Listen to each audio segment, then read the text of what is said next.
Hi YouTube, welcome to the Stratosphere Studio. I'm Bill Whittle. It is Monday night, the 4th of August, if you can believe it. I don't have my camera control. It's not working for reasons that are unbeknownst to me. So we're a little wider than usual and a little brighter than usual, but that's okay because we're going to be working a lot tonight. We're going to be, I was able to figure out how to share the screen, and so I got a bunch of stuff to show you real quick. And then we'll jump into the questions, and then I'm going to hightail it off of the live stream because I've got a real killer deadline, and let me tell you what that is. It appears, after having had yet another setback with the plugin for the website, it appears that it's working. I've got a timing opportunity here that's not going to happen very often. So here's what I'm planning to do. August 6th, which is 2 days from when we record this, will be the 80th anniversary of the dropping of the atomic bomb on Hiroshima. And I've just made a commitment to go back to doing long format videos like Afterburners and Firewalls, and that's the good news. And the best news is all of the things that made those things difficult to do, which were the green screen, the compositing, all of that stuff, which I frankly think people just got tired of watching. The good news is we have an ability to not only do an end run around that, but to do an end run around it in a really fun way. So I'm going to show you how I'm hoping to do that, and I'll share the screen for that in just a minute. There is been a tremendous breakthrough as these breakthroughs just keep happening faster and faster and faster. So let me show you something that I think is pretty cool. So I'm going to have to drop these into the individual windows here. So here is a little 16-second thing that I did. Its volume's a little low. What I'm about to show you would have taken me 3 weeks in CGI. I did this in 20 minutes. So let's start off with this here. So let me just drag this in here. Hang on. I don't know how long we're going to be out here. Might be a long time. Weather's closing in, and I just don't like the looks of those clouds out there.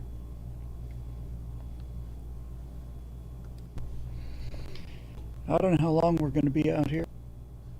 Okay, pretty simple, right? I just basically just sat down and recorded that as a test. Now, what I did was I took a couple of pictures of the character from a couple of stills from the character from the colonies from Jake. Just took stills, and I took the still and I put the still into this new software called Act 2 from Runway, and I took that video that I had from Act 2 from Runway, and this is what the result was, and to do both takes probably about 20 minutes.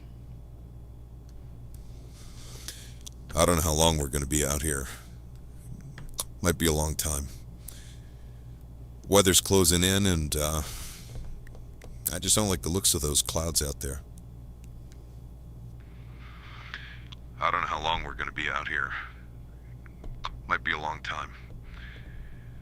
Weather's closing in, and I just don't like the looks of those clouds out there. I don't know how long we're going to be out here. Might be a long... Okay. See how easy that was? Instantly. Instantly. Yeah. And that was without refinement, was without anything. And it rendered it in no time. So we're going to do one live. Yeah, that's the end of mocap. It's all over. It's the end of CGI. CGI is just couldn't get there. It just didn't happen. So here's what we're going to do. That was actually not VO3. That was Act 2 in Runway. So here's a couple of other quick tests that that I have here. Hang on, see if I can find. Just give me a second here.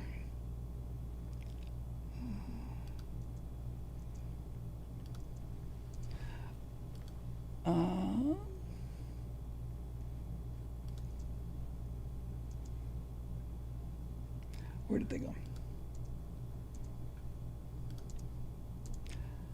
They're here somewhere, but gosh.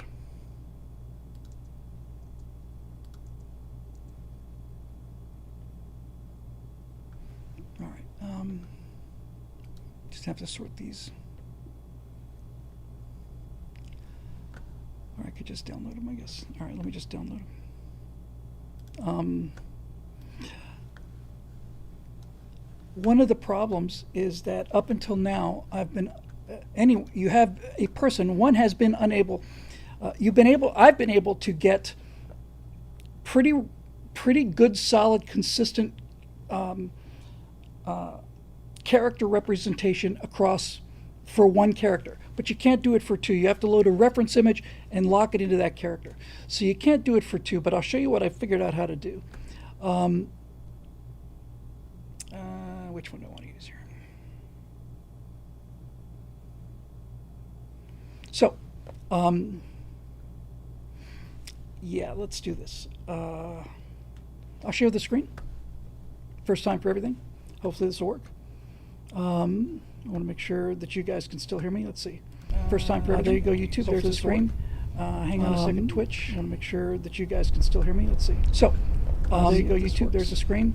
Hang on a second. There's the screen. Okay, so check this out. So share the screen. See if this works. First time for everything. I took hopefully this image. Okay, so hopefully check this out. I want to make sure. So I took.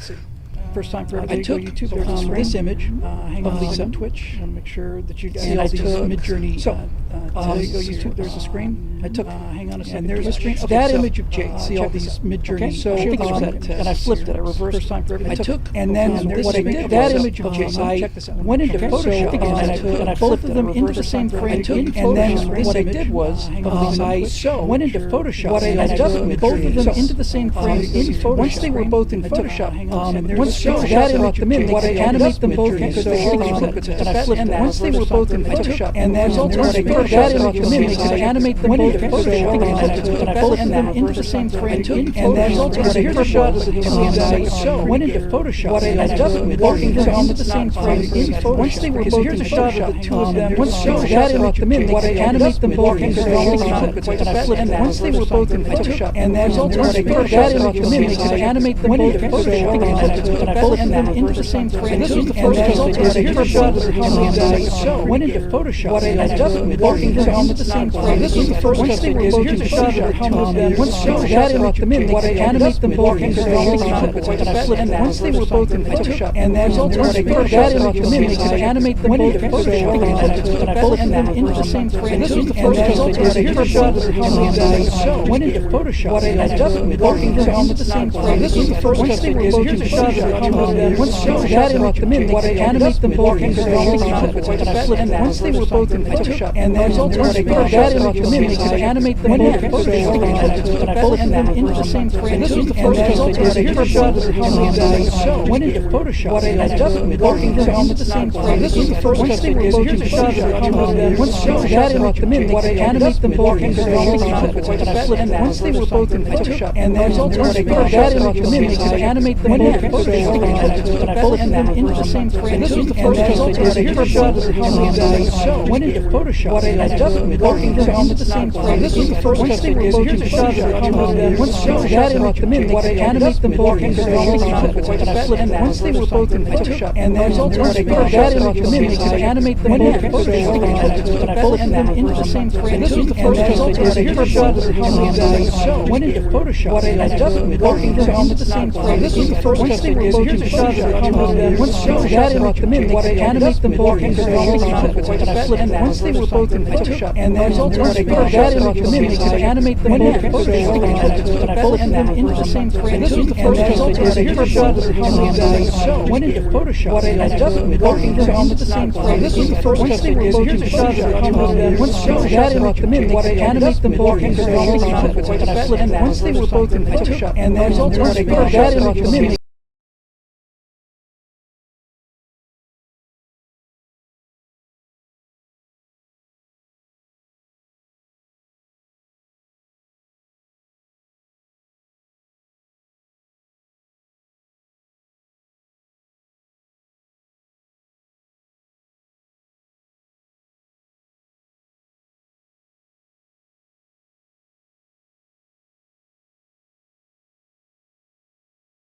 Can you hear me now?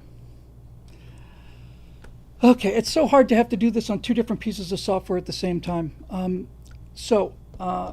Here's what we're going to do. Should be back.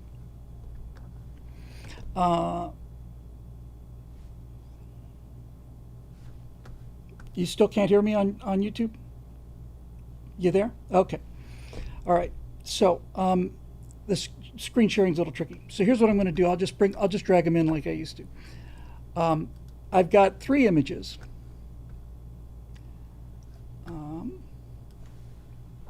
And here they are.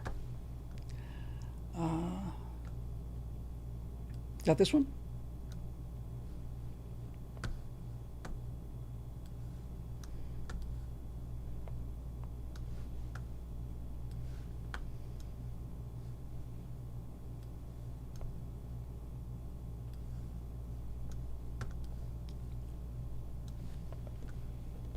Okay, everybody good?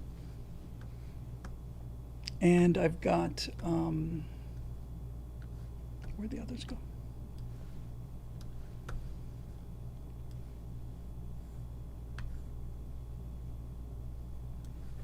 And let's try this one.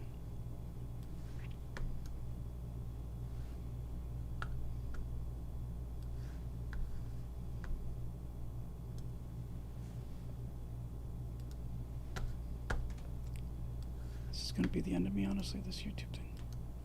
Okay, so I might be able to incorporate them, Marusha. I'm looking into it right now. I'm just ad-libbing. Okay, so what I'm going to do, and we'll do it right now so you can see the workflow. Turn these guys off.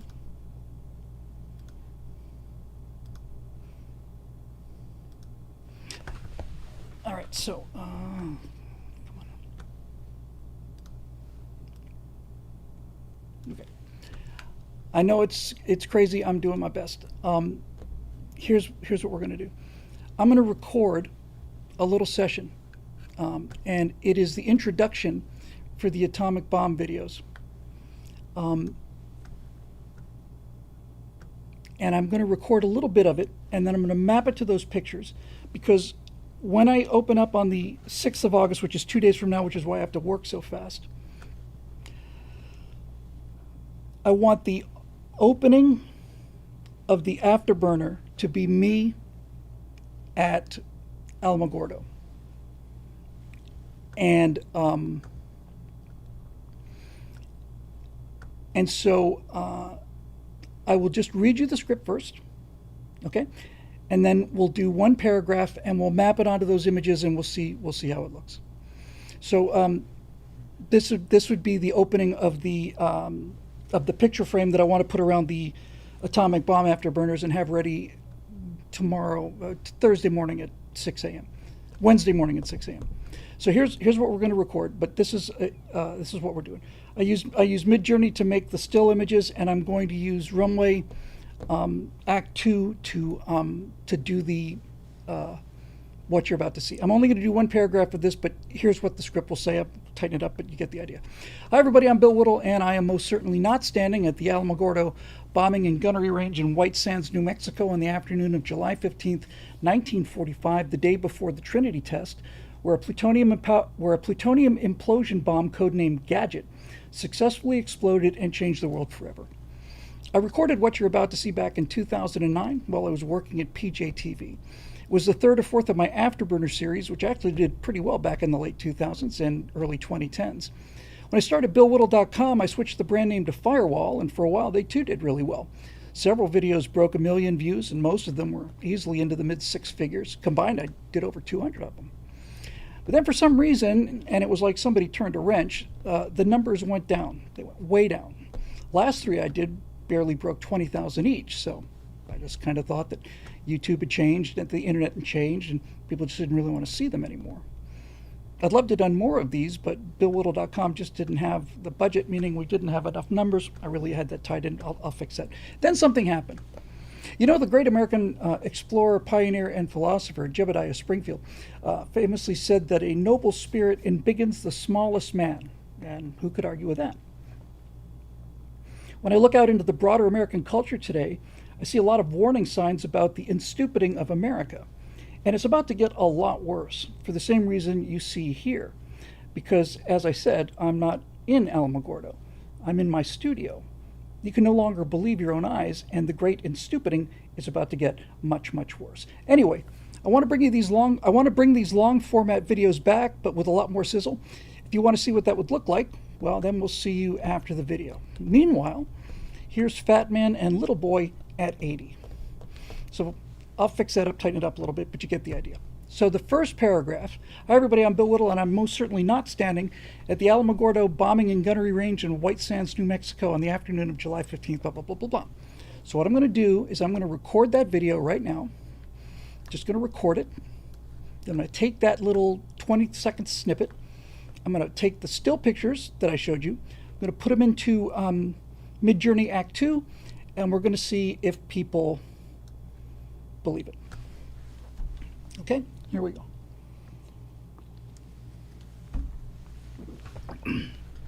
So what we're about to do now, the term is it's a driving video. So it drives the still image, and folks, this means that we are so close to there that we might as well just say we're there. You know, we're really, really close. Okay, I'm just making this a little bit bigger, and then I will do a quick recording of it.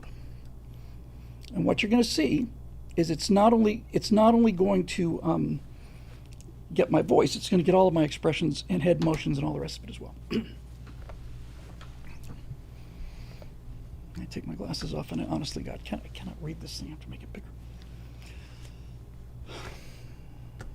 And I want the glasses off because this thing needs to see my eyes. Okay, here we go.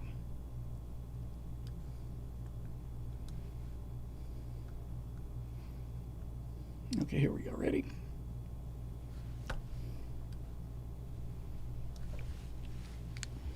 All right, I'm going to start recording. And here we go. Ready? Okay, and go. Hi, everybody. I'm Bill Whittle, and I am most certainly not standing at the Alamogordo Bombing and Gunnery Range in White Sands, New Mexico on the afternoon of July 15th, 1945, the day before the Trinity test, where a plutonium implosion bomb codenamed Gadget successfully exploded and changed the world forever. Stop. Okay? Got that. Now, we're going to make sure that that came out okay, so I'm going to go over to my movies. Last one, right there.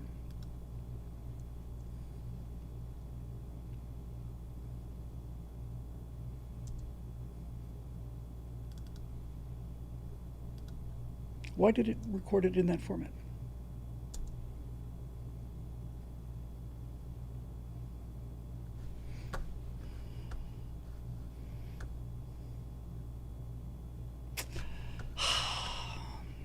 Hang on.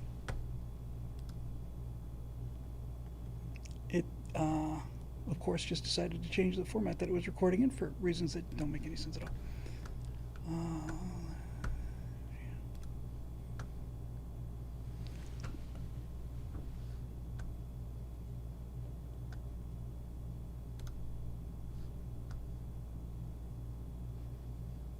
absolutely no way to explain this whatsoever.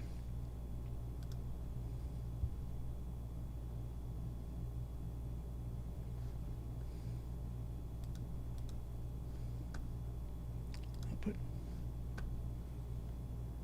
video encoder H.264, there it is. Recording cannot be paused if the recording is set to same quality as stream. Okay, hold on.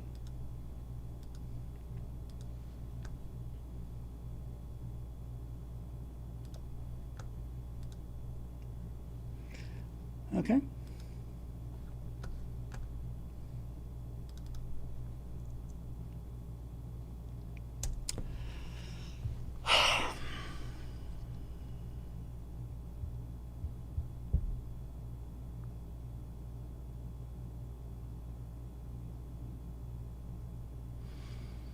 I don't think I can fix that without stopping the Twitch stream. So here's what I'm going to do. I'm just going to do the questions, and then I will get on this, and you will see it in a couple days, because frankly, it's getting a little nutty. So what I'm going to do is I'm going to record that, tighten up the script at the beginning, and then after the Fat Man and Little Boy at 80, which will be Wednesday morning, I'm going to put a tag on the back of that, and that tag on the back of it is going to talk about Truth Bomb. And I'm going to say the great thing about Truth Bomb is, you know, hey, Twitchy stream, I'm at 42. Now I'm not going to try and do it now. It's just nuts. It's too much, and you'll see it. But the nice thing is that I can say that in the part afterwards, when I say what we can do, we're going to talk about all of these things, and we're going to talk about the Loch Ness Monster, and I can have myself sitting in a boat on Loch Ness and have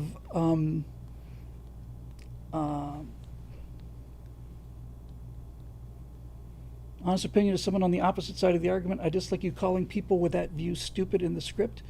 Seems needlessly. What did I say? Stupid?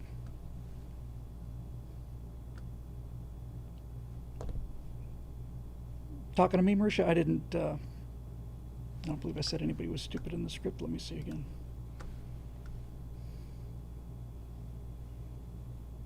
Oh, in stupiding. Yes. Well, no, it is in stupiding.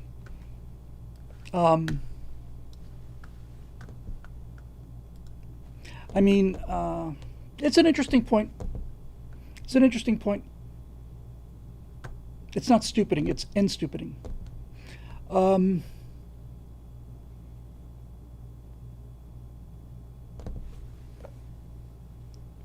that's something to think about. That's a fair point.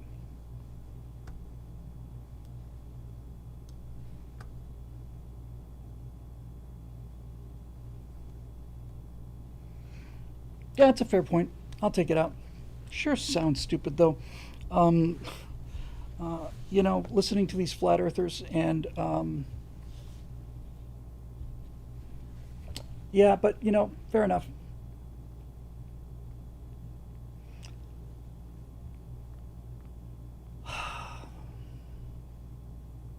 Yeah, well, anyway. The nice thing about it is I can talk about chemtrails while I'm sitting on the wing of a commercial jet. I can talk about the Loch Ness Monster while I'm sitting in a boat and Nessie can surface. I can do, uneducating's not bad. That's probably better.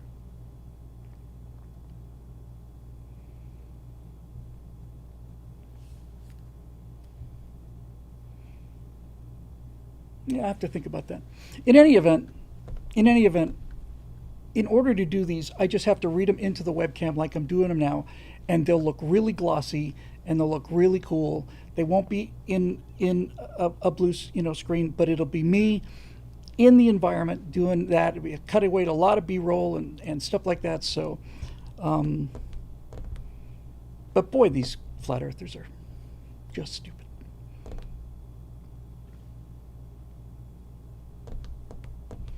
So anyway, that's what I'm going to do. So let's go ahead and get to the questions, and we'll. Then I have a ton of stuff to do before I can get to that point. But you get the idea.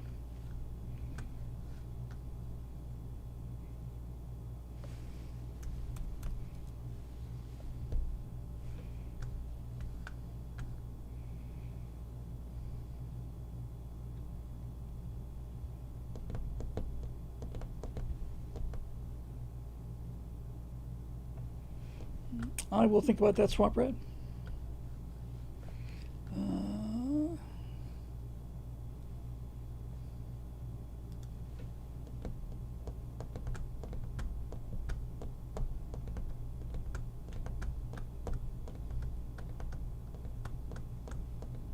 Bringing up the forum now. Speaker Steve says, when I heard the Earth was flat, I spent all of 0.002 seconds thinking about it, which is the way I certainly feel about it. But the bottom line is, there are lots and lots and lots of people, and more of them every day, and it's becoming the default position for the people that make noise on the internet. Like I said before, this whole thing has to be looked at as triage.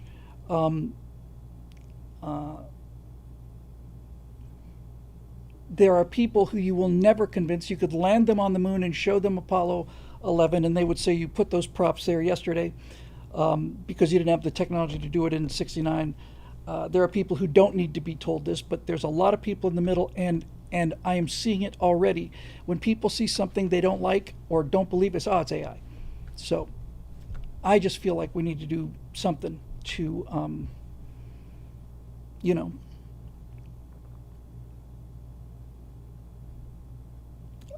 to fight this. All right, so let's see what we got here. I'm just going to get through these as fast as I can. Here we go. Roadrunner, greetings, friend Bill. Almost everyone has chimed in on the Marianne Ginger debate. So how about a new one, Samantha or Jeannie?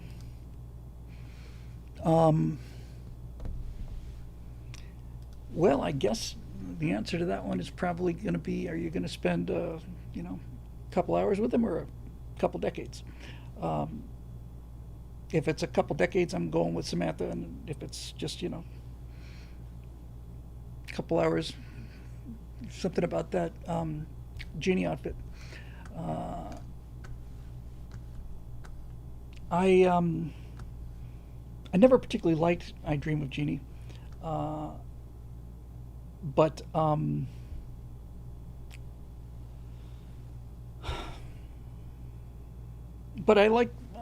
like Bewitched Okay. It just reminds me of how little choice we had back in those days, in terms of like, oh, okay, well, this is what's on, so it's this or the other thing,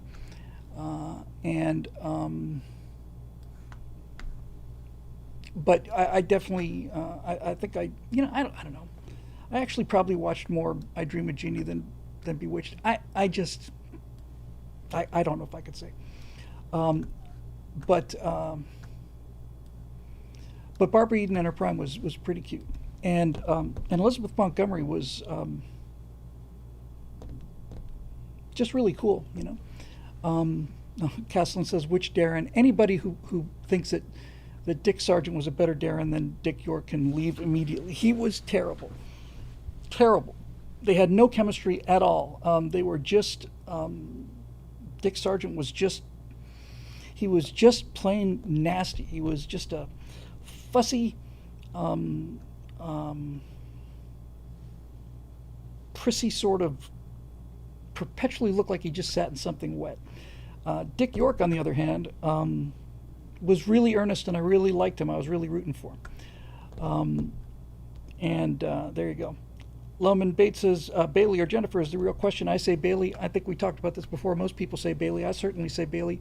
And didn't Jennifer die today or yesterday? Didn't we lose Lonnie Anderson today or yesterday or something like that, I think? Sargent was the second one. It's funny because it was Sergeant York. Yeah. It was yesterday or today? Yeah. Yep, Lonnie Anderson is gone. not only are these guys going fast, but I saw recent pictures of like Jack Nicholson and Michael Caine and let's see who else, Morgan Freeman, all of whom are old, but I saw pictures of them recently, and they look really old, and that's alarming to me. So there's that. Capital G Geek. Greetings from the swamps of Northern Virginia. Most of the good music these days is indie or metal. All the other genres are way too commercialized. If you haven't heard from them, you may enjoy Sabaton. They're from Sweden and do mostly military songs. A lot of their music is about World War II, but they have other subjects like the Templars and Genghis Khan. There are a lot that are good, but I suggest you start with Winged Hussars. Well, that's a freaking cool title for something anyway. So I will check them out after we get through this. You seemed to enjoy the music discussion last week. Would you consider having an occasional music, TV, movies only show? I know the studio shows are not political, but are they really? Also, you mentioned that you always use only one space after a period. That style rule didn't change until 2000 at the earliest. When did you learn to type? Never really learned to type. I just, learned to write in English schools, British schools, and the double space thing seems to me to be exclusively a, word processor, computer kind of thing. I just seems like it's, if I wanted to pad something out. But yeah, I've never used a double space, so it's just one of those things. I also have my scroll set up differently than most young people. If I want the page to go up, I scroll down. Don't know why. I'm just used to it that way, I guess. That's that. A movies only, TV movie only show would be fun. I was also writing my autobiography as a little 4 or 5 minute video. I'm going to animate the whole thing, and I was writing a section on the time I spent in nightclubs, and I looked up the 2 clubs I worked for, and they were both just legendary clubs. I mean, I saw lots and lots and lots of people online saying, "Hey, you remember when did anybody ever go to Club 1235 on Miami Beach, or Parallel Bar in South Miami? Oh, I had the best time ever." And very, very few photos, but just a magic time. I just looking at my life, and it just seemed to have been in the right place at the right time for just about everything. So that was pretty cool. Ian Nolan, Bill, the new Fantastic Four movie is optimistic, retro-futuristic, and not woke. Has Marvel turned the corner? Well, certainly the culture's turned the corner. Hi, Mossy. Greetings from Southern Cali. Love you, Bill. Thank you very much. It's very kind. Greetings from Southern California to you as well. I have no desire to see the new Fantastic Four. I've heard it wasn't bad. That's it's kind of like a high compliment these days. It wasn't bad. I just can't stand Pedro Pascal. Not just because of what he says off camera. I've just never really gotten the Pedro Pascal thing. I actually kind of like the Fantastic Fours that had Chris Evans and Jessica Alba in them, but I do like the retro futuristic thing. I thought that was pretty cool. Eric Blake says Fantastic Four film apparently have a powerful pro-life point. I never watched The Mandalorian, and there's no question that that the woke corner has been turned. The Sydney Sweeney thing is really causing left's heads to explode, which makes me very, very happy. It really does go to show you, how much they are just determined to kind of write white people out of the history of America. Just have them just fade away. And something as simple as a jeans ad has caused them to lose their freaking minds. And I am loving it. I loved Trump's tweet about it. The CEO from Jaguar has been fired. Their sales are down 97%. That's like a significant drop. The I really think it's time just to kind of rub their faces in it, you know. Just really rub their faces in it. I think we should be doing this all the time, and it's not just people of color objecting to her being white. It's also it's the idea that somebody would rebel against the whole. If I think I'm beautiful, then I'm beautiful. You know, fat model, fat acceptance, body positivity movement, all of that. It's a case of the Emperor's New Clothes. It's like a boy saying, "You're not wearing any clothes." In this case, it's like you should put some clothes on. The you know, these sea creatures that they would put on the covers of Sports Illustrated and you know, in Nike ads and things, and it was just this constant sort of bashing it to you, and somebody just said, "No, I don't think so. I think we'll go with this hot chick," and boom. Dave's Reels Area 51 says, "Surprise, pink-haired and pierced Yugos don't like hot chicks on TV." Yes, that's another nice thing about Sydney Sweeney. No piercings and no tattoos. She's just, you know, she's got a real kind of a 60s, 70s kind of vibe. But the idea that they would put somebody beautiful and white up there drove them out of their minds. And I say, let's keep doing that. Kirk's Bamboo Bazooka says, "I made it to Sturgis. What a show. Almost back to California in a scrubby national park campsite in the UT reception screechy." Okay, that's cool. Yeah, Gables High Girl Next Door says Tranquility Base, and that's basically that's high school was like. Yeah, I'm just delighted about that, and it is a it's a major milestone in the pop culture. It's a real turning point, and I'm real happy about it. So, so the Fantastic Four is not as woke as people thought it might have been. Neither was Superman. I didn't see a whole lot of woke in Superman. I just thought Superman was just a terrible, terrible, terrible movie. But it wasn't a woke, terrible movie that I could see. So there you go. Marusha Dark, there can only be one. What do you suppose is so fascinating about the survival genre as a whole? Shows and movies like Battle Royale, Saw, Cube, Hunger Games, Death Race, etc. If you haven't already seen it, I implore you to watch Squid Game. I finished season 3 the other week, and it's some of the most gripping drama I've ever watched, full of dark twists and turns. They also tease making an American version, which I can't wait for. I saw clips from the first season of Squid Games, and it looked really interesting. But my home television watching is a two-person event, and Natasha is not a fan of those kind of things. However, I really did think it looked really, really interesting. Lord Bio says people are just over superheroes. Yeah, I think it's run its course for a long time.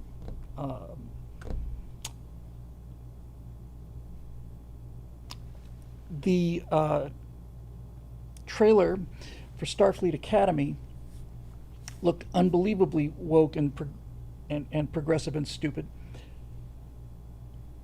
And my first thought was to get a high-resolution photo of Captain James T. Kirk of the Starship Enterprise in his uniform, and I would write his introduction speech to the Starfleet Academy cadets. And I've still got the opportunity to do that. I've just been so overworked, but I really, really, really want to do that. Very much want to do that. I want to write, because Holly Hunter's thing was, "It's an honor to have you here. You're the brightest minds from around the galaxy," you know. And Kirk would be, he'd come out basically and say, "Be seated." Like everybody to turn to their left, the person sitting next to you. Turn to the right, look at the person sitting next to you, and understand that if you end up sitting in a captain's chair, those two people you looked at, you will never see again. 1 out of 3 people are going to make it out of Starfleet Academy in the command line. 1 out of 3. And if you want to be one of those people, the only social connections you will have while at Starfleet Academy will be the people who are in your study group. Just bam, bam, bam, bam, bam, bam, bam. You know, just give it to them. You are being called to the highest standards in the history of our species and all of the other species represented by the Federation. This is going to be excruciatingly difficult. And it's going to be my pleasure to wash out as many of you as we possibly can, because if you make a mistake out there, certainly hundreds of people die, maybe thousands, perhaps millions or tens of millions if you make a bad enough mistake. And if you make a mistake out there of that magnitude, it's because we've made a mistake here. And we don't make mistakes in Starfleet. Just like that, you know, I'd write it out and I'd just get a couple paragraphs out of it and just stuff it down people's faces. Just like, this is the hardest work you're ever going to do. Dave's cadets, half of you may not make it back, the rest of you definitely won't make it back. That kind of thing. I really think that's it. I still want to do that very much. I really, and it's easy. I would just record it on my webcam like I was just about to here, and I would go into one of these voice AI things, and I would train it on William Shatner's voice, of which there is an enormous amount, and then I would read it. I'd try to match Shatner's rhythms, and then I would just dub his voiceover and have him, I just act it out, just do it. The way I did for Jake when you saw earlier. Barracuda says, why wouldn't Wesley Crusher be erased from existence instead of Vulcan? Wesley Crusher, Will Wheaton is really a pathetic guy. He's not a bad actor at all. Everybody hated Wesley, and I feel sorry for him for that. You know, it's not his fault. It's not his fault they put him in a little rainbow-colored thing, and let's have the kid be on the bridge, because otherwise kids won't be able to identify with the next generation, so we have to have children running the ship, otherwise the children won't be invested. And as Mr. Plinkett on Red Letter Media says, imagination doesn't work like that. But Will Wheaton, post Next Generation, is just the worst kind of toady. His interview with Patrick Stewart and his interview on, for Picard is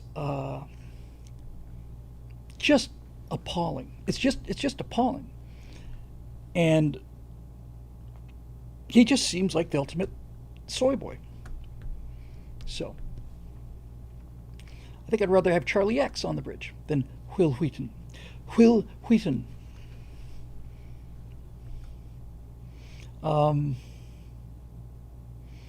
Andrew DeLay says, I had no problem identifying with Captain Kirk when I was 8. I identified with Mr. Spock right up through my 20s and into my 30s, and suddenly I realized, no, man, you got to be wearing the gold jersey.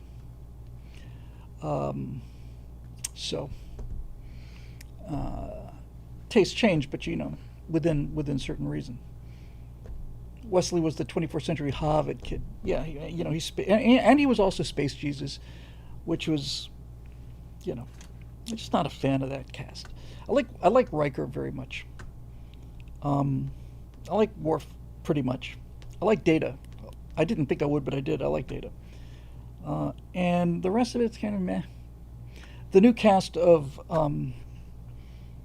Strange New Worlds, these two buzz cut chicks that they have on the consoles there, I can't tell either one of them apart, and I certainly can't tell them apart from the rest of them. I know that the guy who they hired to play Spock he just looks like a Starbucks barista. I've said this before, but the thing about Spock is Leonard Nimoy is a strange looking dude, man. He's a strange looking dude. And that's why he works. He has a very, very striking face. The guy who Zachary Quinto, has a striking face. I bought him. He looked different. The guy who they had on Star Trek Continues was a little bit soft, but he was exotic looking, and I bought him too. But this guy on Strange New Worlds he just looks like a howdy doody kind of guy, and I just don't know what somebody could have possibly imagined, picking him for. I just don't get it. I saw a little tiny clip on YouTube.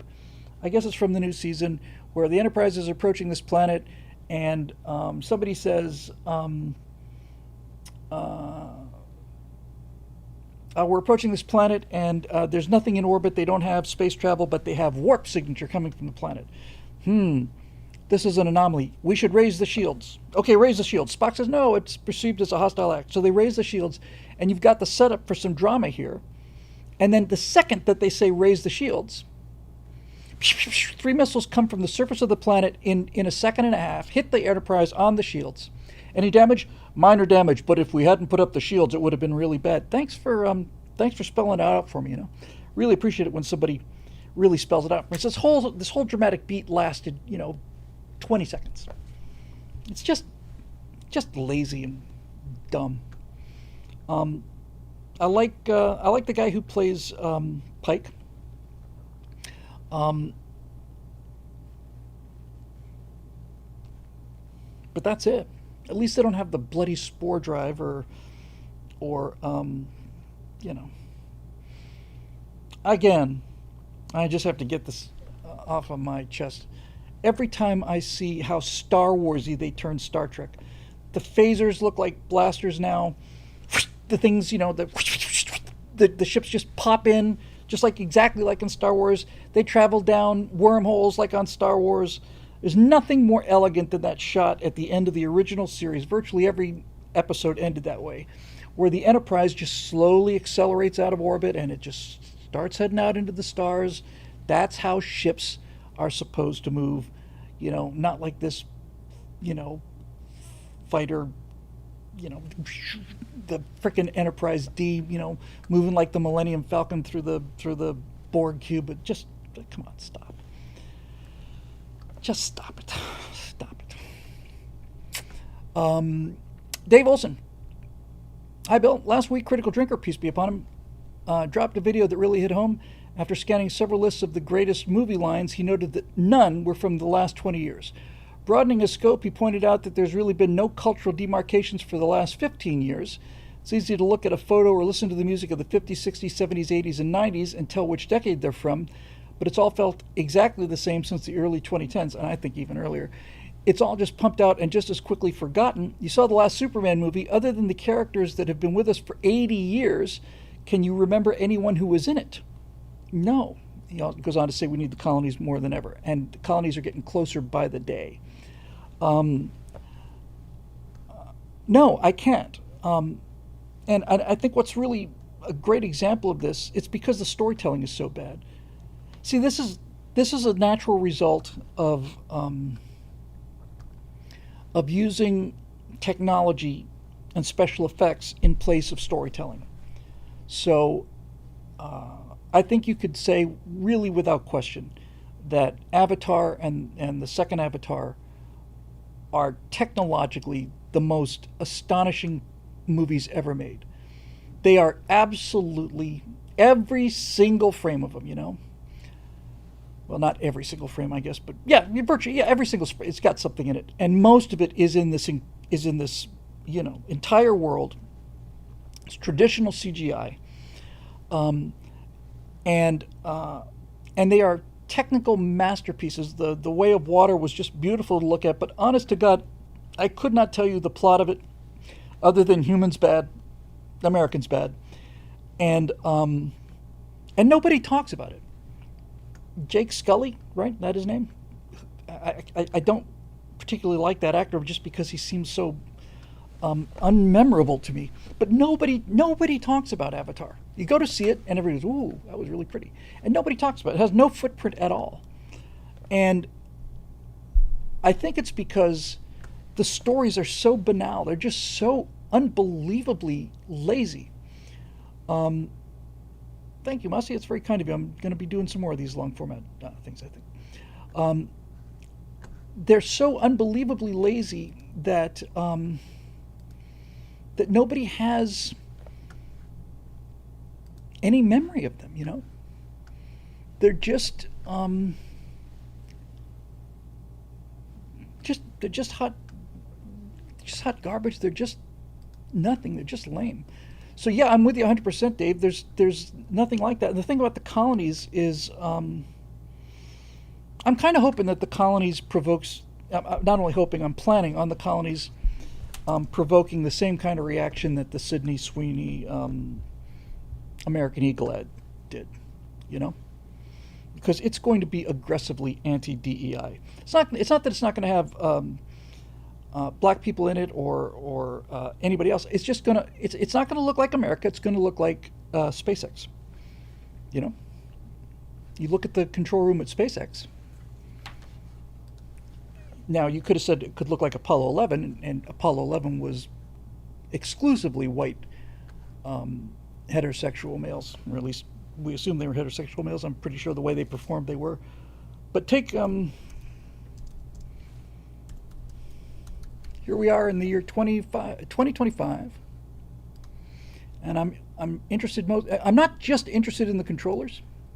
I'm interested in the people who go. Yeah, here's a great example.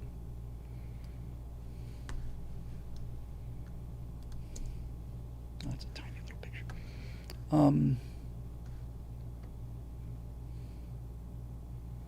There's nobody gatekeeping. Hang on.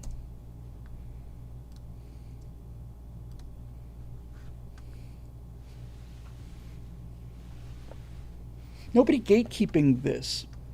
Not only is there not anybody keeping out so-called minorities, but obviously they're actively recruiting them. But what I see is 90% white males. And when I look at the people that come to Hawthorne to watch the launch, it's 80 to 85% white males. I don't know why that is, but science fiction breaks out the same way. You go to a convention like Comic-Con or something like that, and the more hardcore the science fiction is, the more this shows up.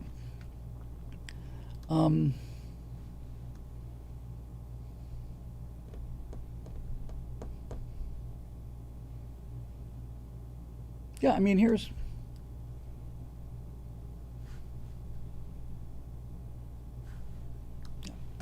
I don't really need to make the point. I mean, I think I probably just made it, but it's going to look like reality here. These are the people that are at SpaceX in 2025 yelling and screaming. I'll show you just a still I found. So,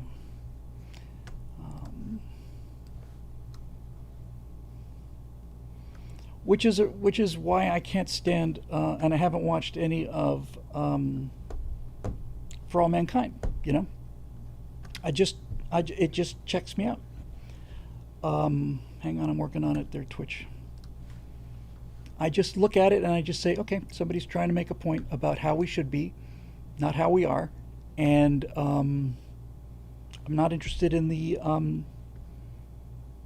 social engineering. Now, if there was, in fact, a gatekeeper that was keeping out women or so-called people, engineers of color, or whatever you want to call them, if there was, in fact, something keeping them out, then I would be strongly opposed to that. I'd want the best people I can get. But this is what self-selects for spaceflight. And I'm tired of them and me, but if you look at this as your prime audience for a science fiction story, I'm tired of them not only not being represented in correct numbers, I'm tired of them being pushed out of the franchises that their fandom created. The there's a shot in Starfleet Academy where they're all standing at attention, and a number of commentators did the count, and there are something like 17 people there, and 14 of them are women, or maybe it's 18, and 14 of them are women. It just doesn't. It's just not true. It's just a lie, and I've got nothing against the people that do it. There's some great women pilots, some great astronomers, and all the rest of it. But it's just not how it is. And I'm tired, really tired of people telling me how these things should look when we've had 25 years or more of people being able to choose their own destinies and their own preferences. And this is how it works. You know, go to a flight school and just sit there for a day and see who comes in. Nobody's keeping anybody out. So the colonies are going to be the people who are. This is another reason why I just couldn't stand a lot of what bothered me about The Expanse. The Expanse it wasn't so much the crew. It was the fact that you've got space refugees. You know, these huddled masses on the inside of Ceres and so on, and I just don't believe it. You know, I don't believe it. All of these families huddled in the holds, you know, of spaceships, and I just don't believe it. I don't. So we'll try something different. We'll see how it flies. It's going to make some people really angry. And that's good. You know, got to fight back against this. Okay, moving on. Eric Oshiro. Hi, Bill. Saw the new Superman movie last week, and as an avid comic reader from mid-'90s to early 2000s, I mostly enjoyed it. I disagree with you on a number of your criticisms, but I agree that Ma and Punk Kent were pretty cringe. From Ma yelling at the cell phone to Pa Cletus the fat-jawed yokel. It's clever. Cletus the fat-jawed yokel. FYI, Crypto was based on director James Gunn's own destructive pet. Not that I cared for it, but the Canis Ex Machina was inevitable. I was actually going to use that term, and that's really good. An inverted twist of save the cat, the super dog must save the day. Yeah, I thought, as I said, I thought that the taking the Lois and Clark tension away at the beginning and having them already hooked up like it was a Tinder swipe, I thought that was just destroying what was a big part of Superman and Lois Lane, and why they brought the Super Friends in, you know, those three. I mean, I've heard of Green Lantern before, but the other two, you know, there's the guy who sits in his Gravitronic Lazy Boy and controls things with the trackball mouse, and then this young chick who flies like a hawk and basically just knows how to scream, and that's about it. Why they brought them in? Superman was like the least useful superhero in the movie. So I thought I don't know. I'm not a comic book guy, and so I yield to people who are, because they know the genre better than I do. But I thought I was going to hate Superman. I actually liked him. I liked the actor, and I thought the character had a chance to really do it. But I thought Lex Luthor was just horrifically miscast, and the whole thing was just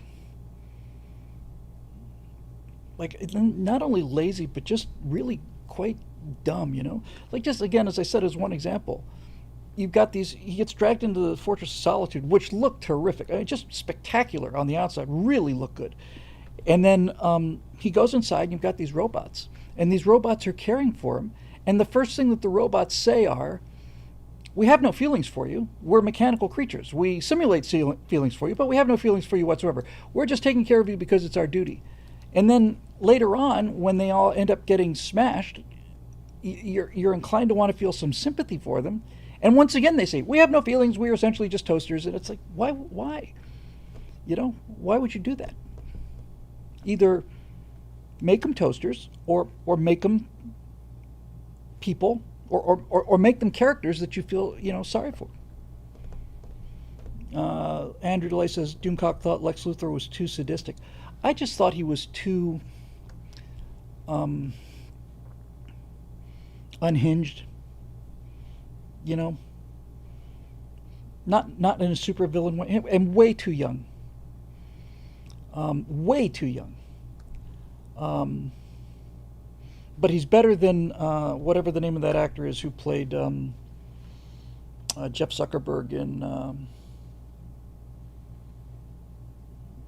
in that Facebook biopic, because he was Lex Luthor previously, and I thought, you know, okay, you know, you don't really scare me very much.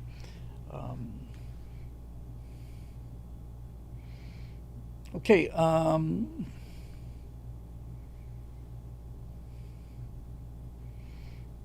Eric Blake, tonight the case of the Rockin' Schoolhouse. Hey, Bill, first things first, as of today, I'm officially 35. Happy birthday to you, Eric Blake. You are an absolute, Jesse Eisenberg, thanks. You are a pillar of the community, sir, and a repository of excellent ideas, some of which I have actually incorporated and for which I'm very grateful.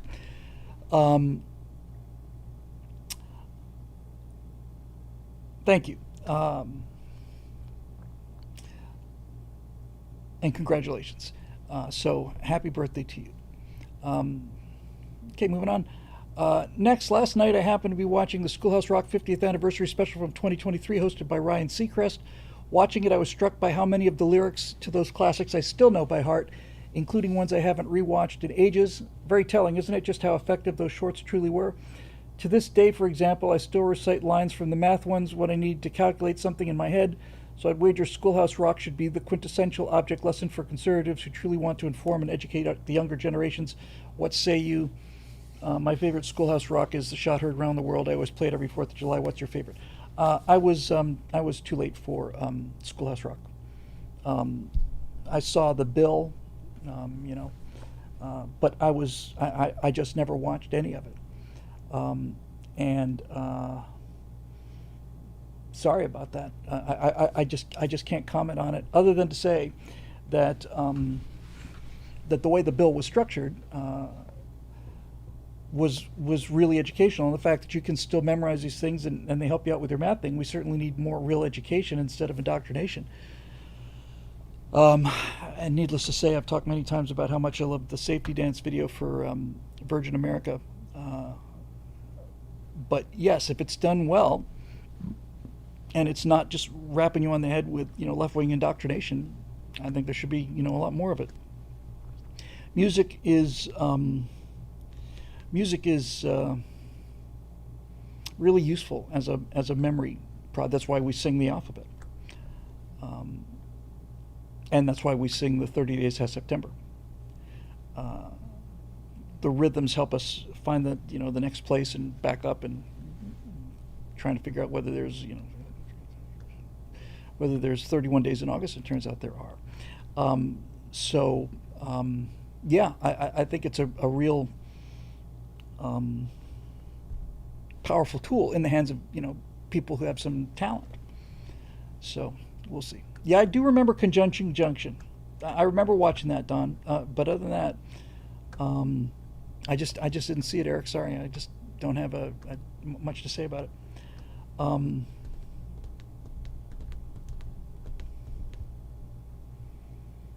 Okay, last one for the night. Marusha Dark, topic story mechanics. I second Eric's point about plenty of examples of great lines. Eric said earlier, with all due respect to Drinker, I can recite several great lines off the top of my head from movies in the past 20 years. List or no official list from The Dark Knight. Why so serious? And there's more I'd be happy to add in the chat. Okay, but we are still listening to music from the 70s and 80s and to some degree the 90s, and they're still remaking movies that were made 2 generations before the audience now.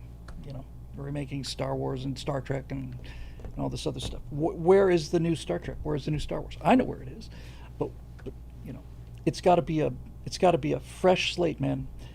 And I saw something online that I thought was interesting, where they were is an AI short, like a 60-second short or something, and they were traveling using quantum, which I've talked about on the colonies, and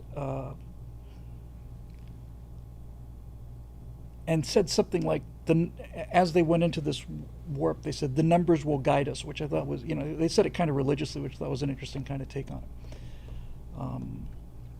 I talked to Grok 4 about the possibility of all this stuff. Grok 4 is a little more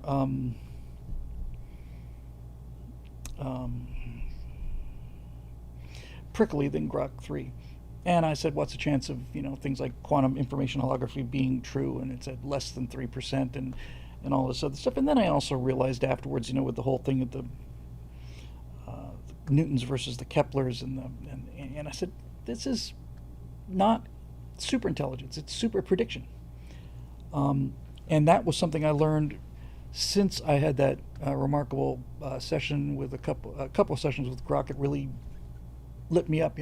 Since then, I've become a lot more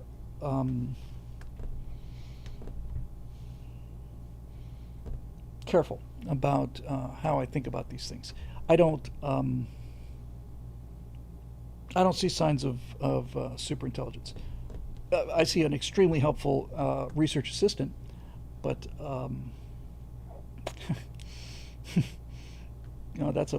that wins the internet for the night. Kevin Eric Snell says Grok 4s. Oh, well, there you have it. The Grok 4s were always a bit twitchy. Yeah, the 4s were always a little twitchy. That's a great line. Anyway, back to Marisha Dark. I second Eric's point about plenty of great examples. Probably depends on where you're looking, what your criteria are. That's why I don't listen to critics and just go by what I feel like watching. Anyways, just wanted to ask you what the status of story mechanics is. As you said, you plan to do them once a month and use that as the basis to reboot the channel. I know website stuff got in the way, but I'm just seeing if things are back on track. They are. We're going to find out in a day or two. It appears that the plugin is doing what it's supposed to. We have had a couple of cases where the website appears to have locked up. I'm deeply concerned about that. I'm deeply concerned about a lot of things. It's the never-ending story. It's like pulling teeth. I had to bail on the show last Tuesday because not only was I working with the dev trying to find out why it wasn't working all of a sudden again, but I was just at the end of my rope, man. I just couldn't take it anymore. But it's just like done. I guess we're going to find out. I would like to kind of creak the door open a little bit, but I've got so little time. I mean, I've got tonight and tomorrow night. I have to shoot the right angles tomorrow, and I honestly don't know I don't know how I'm going to do it. I'm just going to punch through it. So now is probably a good time to say that's probably punching time because we got through our questions here. You did see the amazing ease which that video done on a webcam, without reference points, without motion control, without any of that stuff, without having to map all that stuff onto characters and set up the background and the costumes and the lighting. No, it just did it. I read it into the webcam. Midjourney made a picture of me standing outside of out in the New Mexico desert, and it just did it like that. Boom. So these new truth bombs are going to be exclusively AI built, but it will be me, and it'll look like me, and it'll sound like me, so we'll still get that. But like I said, it'll be fun to talk about the Loch Ness Monster sitting in a boat, like a rowboat, out on Loch Ness, and have the head come out of the water. That'd be cool. So that's what I'm doing, and I gotta get this thing together. So I'm gonna have to move the mail and chug along here. I guess by now you probably know that the show's made possible by the members at BillWhittle.com, who been with us for a long, long time, and we're hoping to get you some company just as fast as we possibly can. They say that Abraham Lincoln said if I had 8 hours to cut down trees, I'd spend 6 hours sharpening my axe. I am trying to chop down trees with a wiffle bat now. I really am just really need to get this thing going so I can just take a day or two off and recover a little bit. But that's the that's the joys of business ownership. So anyway, thanks to the members for making all this possible. You guys are solid, sterling fellows and steely-eyed missile men and women, and we deeply appreciate your commitment and your staying with us. So hope to grow the family in the very near future. Until then, I will see you guys on Thursday because we passed the deadline, and we'll see how we do. Maybe we'll have some good news in terms of some signups, and then I'll roll out the the story mechanics, and I'll do a little like an ad for each one of them. But right now we'll see what we can do with the atomic bomb things. So anyway, Twitch, thanks for joining us, and we'll see you guys on Thursday night. And YouTube, same for you. Thanks very much for being with us, and we'll see you guys on Thursday night. And I'll find our little, there it is. Okay, thanks for being with us, and we'll see you in a couple days.